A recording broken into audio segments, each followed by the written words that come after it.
et contre l'anti-jeu. Le geste d'Augenthaler a été totalement répréhensible et aurait dû l'être beaucoup plus sévèrement. Latini qui tient peut-être une victoire face à la République fédérale d'Allemagne. Pour sa 11e sélection en tant que sélectionneur de l'équipe de France. Cantona face à Reinhardt. Papin, frappe de Papin, plein de spontanéité. Reprise de Bayrua après cette belle parade de Hilgner. Et Bayrua sur Brême. Mataos. Oh, des Allemands bousculés. Augenthaler.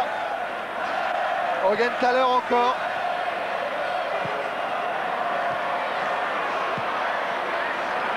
Et Bruno Martini. Beaucoup de ballons perdus par cette équipe d'Allemagne. Il est sûr qu'elle sera beaucoup plus dangereuse en Italie au mois de juin. Et aujourd'hui, elle est à court d'homogénéité, on peut dire. Et puis sans doute un petit peu à court de physique. Brême. Toujours la rage du capitaine Amoros. Amoros qui lance Papin. Cantona. Et Berthold qui, du bout du pied, peut donner ce ballon à Hilgner. Hassler. Hassler avec Littbarski. Littbarski pour Klinsmann et bon retour de Laurent Blanc. Le match devient un peu fou, essentiellement parce que il y a un naufrage total du milieu défensif allemand depuis à peu près 10 bonnes minutes et accentué par la faiblesse d'Augenthaler. Et puis parce que cette équipe de France joue très vite et avec énormément d'enthousiasme. Littbarski disait avant le match qu'il ne sentait pas l'équipe d'Allemagne très motivée comme elle devrait l'être pour un grand match. Et qu'il ne sentait pas de hargne, qu'il ne sentait pas de rage. Et que même Kaiser Franz lui-même lui était apparu très calme et qu'il ne sentait pas un grand match de cette équipe d'Allemagne. Bon, c'est vrai. Ça, il faudra en tenir compte au moment du bilan. Mais cette équipe française, il ne faudra pas bouder le plaisir qu'elle nous offre. Par contre, cette équipe française, au moment des îles, est apparue particulièrement motivée. Il y avait des visages qui ne trompaient pas. Et attention à Mataos. Mataos, centre contré par Casoni. Casoni qui justifie la conscience de Michel Platini, car il a été admirablement placé toute la rencontre.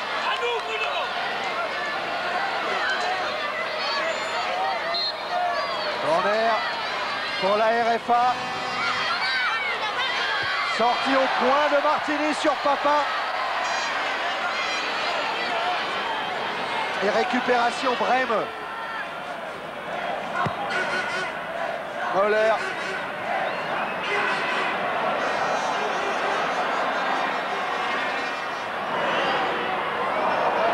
Et l'arbitre n'a toujours pas sifflé. Si, ça y est.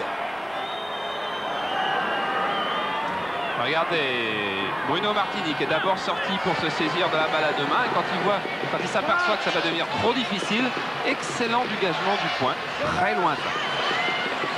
Attention à ce coup franc avec la frappe d'Hassler peut-être, ou de Moller. C'est Moller qui centre, dégagement de Casoni. Papin encore qui effleure le ballon. Brême dans le dos de la défense française. Et là encore Casoni, admirablement placé pour couper la route à Brême.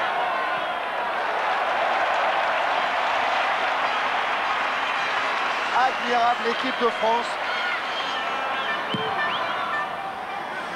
Cantona, Blanc. Cantona, Blanc encore. Laurent Blanc beaucoup plus à l'aise ici. Avec une ouverture sur Bayrua hors jeu. Oui, mais on ne reste pas discuté du côté français. On revient se placer. Il y a un but d'avance contre l'équipe de RFA. C'est un moment de bonheur qu'il ne faut pas gâcher. Brême.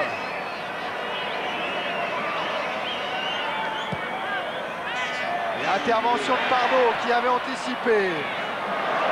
Mataos, Klinsmann. Contre de garde. Et Amoros. Cantona. Cantona, Papin hors jeu. Et coup de sifflet final de l'arbitre espagnol. Victoire de l'équipe de Michel Platini, 2-1 grâce à ce but inscrit par Eric Cantona au deuxième mi-temps. Et Pierre est avec Michel. Avec Michel, c'est une victoire qui n'est tout de même pas tout à fait comme les autres. Michel, ce soir, on ne peut pas parler de revanche, mais enfin, ça fait quand même plaisir de battre l'Allemagne. Non, il n'y a pas de revanche, mais je pense que nous sommes satisfaits. Bon, il y a quelques années, nous étions beaucoup plus forts techniquement que les Allemands et nous battaient en demi-finale. Là, aujourd'hui, je crois qu'on a trouvé une belle équipe d'Allemagne qui joue avec un bon front collectif. Mais il y avait beaucoup de courage de notre part. Il faudra s'habituer à avoir une équipe de France avec beaucoup de courage, avec quelques lacunes qu'il va falloir remédier. Mais c'est vrai que ce sont des victoires qui font du bien. On croit à ce groupe, ça fait plaisir. Battre quand même l'un des favoris pour la Coupe du Monde, c'est tout de même maintenant un début de référence pour cette jeune équipe. Vous savez, je me méfie des références. Chaque match a sa vérité, chaque match a son histoire. C'est pas pour cela qu'on va gagner contre les Hongrois parce qu'on a battu les Allemands. Je crois que l'important, c'est toujours de se préparer, d'arriver à avoir une équipe compétitive pour les qualifications des championnats d'Europe. Avant de partir au Koweït, votre souci principal, c'était de donner une âme à cette équipe. Sur ce qu'on a vu aujourd'hui sur le terrain, on semble que cette âme, elle l'est vraiment trouvée.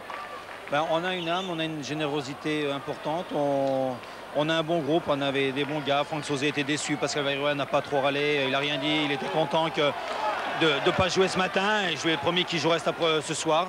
Bon, je crois qu'on a quelques lacunes techniques. Il faut travailler, mais on a tellement de courage et beaucoup de récupération que c'est difficile de voir aussi. Si en plus on avait la technique avec le courage qu'on a, ben, je pense qu'on serait la meilleure équipe du monde. Les points positifs, c'est le pressing des Français, les buts des attaquants ou les arrêts déterminants de Martini. Ben, tout. Les arrêts déterminants des gardiens adverses aussi. Je crois que Bruno, ça va lui faire du bien, je pense, moralement. Je vous dis, on a quelques lacunes techniques, on a quelques lacunes tactiques. On a eu des gros problèmes quand d'un côté Basile est sorti, que Franck n'a pas pu jouer. Il a fallu s'adapter à un certain style. Ils ne le comprennent pas trop. Il faudra leur expliquer et puis dire qu'ils doivent jouer en fonction de ce que leur dit l'entraîneur. Bravo Michel. Eh oui, parce que Michel Platini aussi doit apprendre son métier d'entraîneur. Ça, il le sait, il le dit souvent, mais il doit apprendre à faire passer son message. Et on a vu tous les problèmes qu'il avait pour faire passer son message. Alors que là, on revoit ce centre de Vairua, cette tête admirable d'Eric Cantona. Et Igner un peu court, c'est le but de la victoire sur l'Allemagne. Il faudra toujours tout relativiser, mais surtout ne pas bouder notre plaisir en ce moment où le football français il n'est pas au top partout, sur tous les plans, où on a souvent plus d'occasions d'être triste que de s'enflammer. Alors, une victoire sur l'Allemagne de l'Ouest, un beau but d'Eric Cantona, beaucoup d'enthousiasme, beaucoup de promesses, des lacunes tactiques, des lacunes techniques, Michel Platini le dit lui-même, mais un tel enthousiasme et une telle générosité qu'au départ, il y a de bonnes choses et Bruno Martini fait partie des gens qui doivent être satisfaits. Voilà, qui dit bonjour à Jean Sadoul. Bruno Martini, on retiendra plusieurs choses de votre part dans ce match. On retiendra une action allemande en première mi-temps avec ce but et des arrêts déterminants qui, à la limite, ont remis à flot l'équipe de France en deuxième mi-temps. Écoutez, si vous le dites, c'est très gentil, mais je crois que ce soir, c'est la victoire d'un groupe avant tout, parce que nous avons tous tiré la charrue dans le même sens, et c'était très difficile. Nous avons fait preuve d'une grande cohésion pour venir à bout des Allemands. Vous avez trouvé cette équipe de France changée par rapport au dernier match? Non, je crois qu'il faut voir cette équipe de France dans la continuité. Jusqu'à présent, nous avions fait de bons résultats. Donc c'est un groupe qui a de plus en plus confiance en lui. Et ce soir, contre la RFA, je crois que nous avons confirmé alors que nous ne partions pas favoris. Battre cette équipe d'Allemagne quand on est un jeune gardien de cette jeune équipe de France, comment on le prend? Écoutez, jeune gardien, j'ai 28 ans, j'ai déjà pas mal baroudé sur les terrains de première division. Ça fait 4 ans que je suis dans ce groupe France, mais enfin ça fait toujours plaisir de vaincre évidemment l'Allemagne qui est favorite d'après ce qu'on m'a dit pour la prochaine Coupe du Monde. Merci Bruno. Alors on va retrouver aussi Jean-Pierre Papin qui a changé son maillot avec qui, Jean-Pierre? Avec Brême. Avec Brême. Alors il y a ce but en première mi-temps, avec beaucoup de joie, on vous a senti vraiment particulièrement heureux d'avoir marqué ce but-là. Bah oui, parce que je crois que je devais à tout le monde de marquer des buts en équipe de France. Je crois que ça fait longtemps que j'espérais. Et puis il y a ce tir des dernières minutes qui a fait exploser ma joie parce que j'étais vraiment très content, surtout dans le sud, à Montpellier. Et puis je crois que pour moi, j'étais vraiment très heureux. On mise beaucoup en équipe de France sur la complémentarité entre Papin et Cantona. Ce soir, il y a un but pour chacun. Comment ça s'est passé sur le terrain? Mais je crois que tout le monde s'est aperçu que ça s'est très bien passé. Entre Eric et moi, il y avait pas mal d'automatisme, beaucoup de jeux ensemble. Et je crois que pour la suite et pour le championnat d'Europe, c'est une bonne chose pour l'équipe de France. Et puis je crois que pour nous deux, ça nous met en confiance tous les deux. Vous affrontez des équipes comme l'Allemagne qui sont au top niveau international par rapport à une Coupe d'Europe que vous allez disputer également au haut niveau. Est-ce qu'on peut remettre à égalité ce type de match?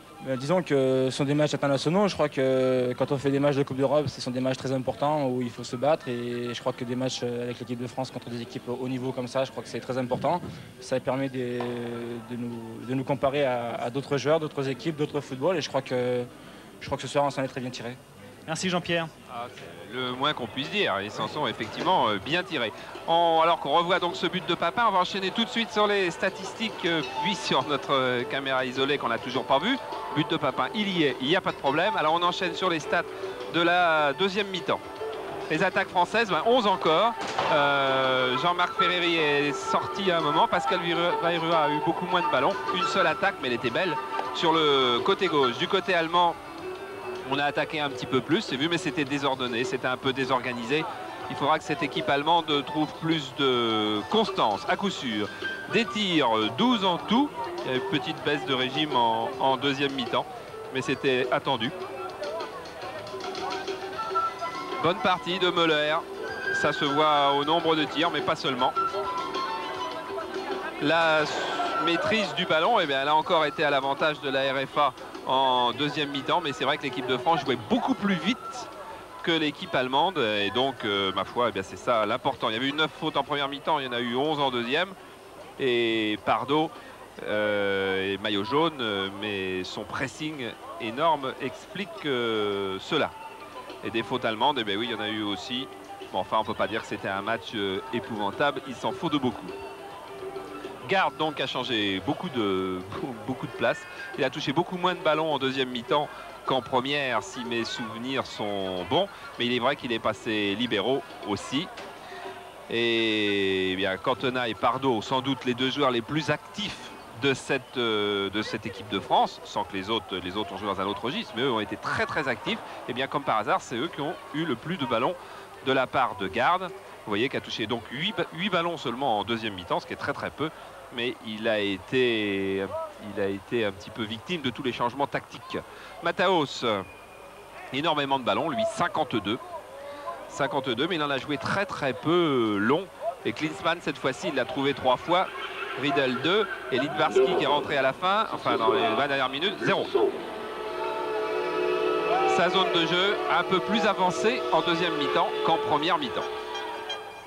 La note du match, 14,54. Ça, oui. c'est de la précision. Ah oui, mais maintenant, ça va être comme ça. On aura, je ne sais pas encore très exactement quelle va être notre règle. Il y aura quelque chose à gagner. Il faudra trouver la note, mais comme on n'est pas prêt, c'est encore pas pour cette fois-ci. Littbarski est avec Pierre. Voilà, Pierre Littbarski, une seule question. Comment les Allemands ont pris cette défaite en rentrant dans les vestiaires? Oui, nous sommes en bas maintenant parce que le match était très difficile pour nous. Nous avons perdu en France et nous devons beaucoup travailler maintenant.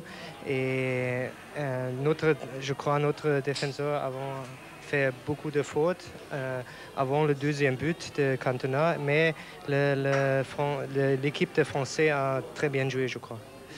Merci Pierre. Voilà, on enchaîne sur la caméra isolée qui s'était attachée donc à Michel Platini et Franz Beckenbauer, deux entraîneurs qui effectivement se ressemblent à la fois par leur palmarès et puis par leur façon d'être sur le banc. Sur le banc où ils ne sont pas, puisqu'ils sont debout tous les deux. Manu, ne reculez pas trop, hein. Ne reculez pas trop. Voilà, toi, Bernard. Platini qui n'avait plus de voix à la fin du match. Effectivement, il a l'air de parler plus que Franz Beckenbauer. C'était peut-être le premier but allemand, hein, tout à l'heure.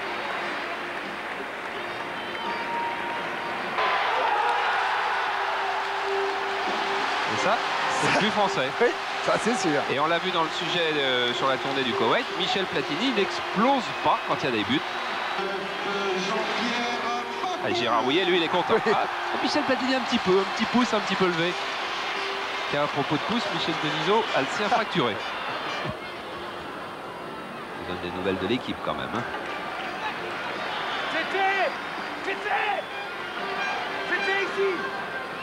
Ah, Beckenbauer est plus impassible, hein, plus serein, je sais pas, ou peut-être plus vieux dans le métier. Hein. 6 ans de sélectionneur, Michel, 1 an seulement.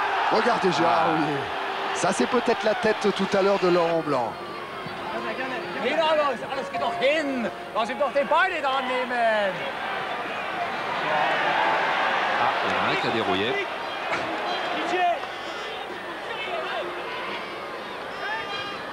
Non, mais c'était le but tout à l'heure, Thierry, je crois. Ah, c'est pas sûr, parce que Ah. Gérard Rouillet s'est rassis et il a cru au but sur la tête de Blanc.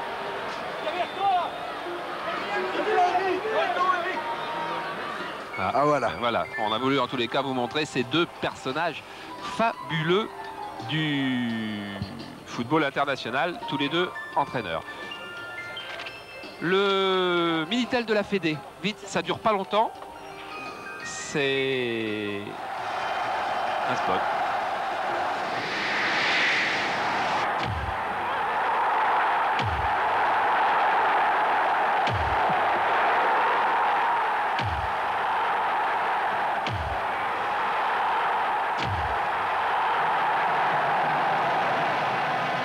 Tous les buts, tous les clubs, des coqs aux poussins. 36-15 foot. Tout le foot, chez vous. Voilà, c'est le Minitel de la Fédération française de football. Pendant qu'on revoit le but de Cantona, je vous donne vite les rendez-vous parce qu'on a un film en VO derrière et ceux qui ont un magnétoscope veulent être à l'heure. Les rendez-vous, on en a cette semaine de superbes. Samedi, boxe, regardez à 22h55, Marc Brelan, Lloyd Donegan. Ce sera peut-être le combat de l'année. En tout cas, deux des plus grands boxeurs de leur génération. Un championnat du monde en direct de Londres. Formidable, samedi 22h55. Lundi, comme d'habitude, notre soirée de sport. Après du foot, Max, 4 sujets. Un sujet sur Awita, un sujet sur Massy, le karatéka, un sujet sur Bale. Voilà, Massy. Un sujet sur Bale, le motard, champion du monde de motocross. Et un sujet sur le Kirin. Et voilà, Bale. Et un sujet sur le Kirin, ses courses sur piste au Japon, où était Philippe Doucet. Et où on se fait quelquefois très très mal. Ensuite, un match de basket pro américain. Georges Eddy est en pleine forme et les basketteurs américains aussi. Mercredi, on enchaînera avec du football.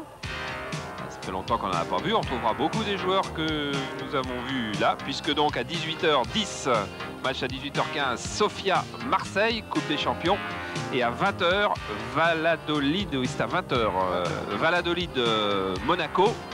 Et je vous rappelle, le troisième match est sur TF1 à la fin de Valladolid-Monaco. Donc seulement vous, les abonnés de Canal+, pourrez voir les 3 matchs de Coupe d'Europe mercredi prochain. Samedi, on retrouve de la boxe de haut niveau avec Fabrice Benichou, notre champion du monde, qui défend son titre contre Nsita, un Sud-Africain. Ce sera en direct de Tel Aviv, en Israël. Et puis une surprise, vous ne le saviez encore pas, dimanche après-midi à partir de 14h, finale de la Coupe d'Europe de volleyball avec, on espère, Fréjus qui en demi-finale joue contre Palma le samedi. De toute façon, on aura 2h30 de volleyball dimanche après-midi avec peut-être une victoire de Fréjus en Coupe d'Europe. Peut-être même irons-nous au championnat du monde de handball si l'équipe de France se reprend après sa défaite contre la Hongrie. De toute façon, le grand moment de la semaine, ça aura certainement été cette victoire de l'équipe de France sur la RFA. On va vite faire un petit tour du côté de la rédaction à Canal pour les dernières infos avant le film en VO. On était ici à Montpellier avec les moyens techniques de VCF. La réalisation signée Jean-Paul Jaude, assisté d'Alain Tissier. Salut à tous et à mercredi.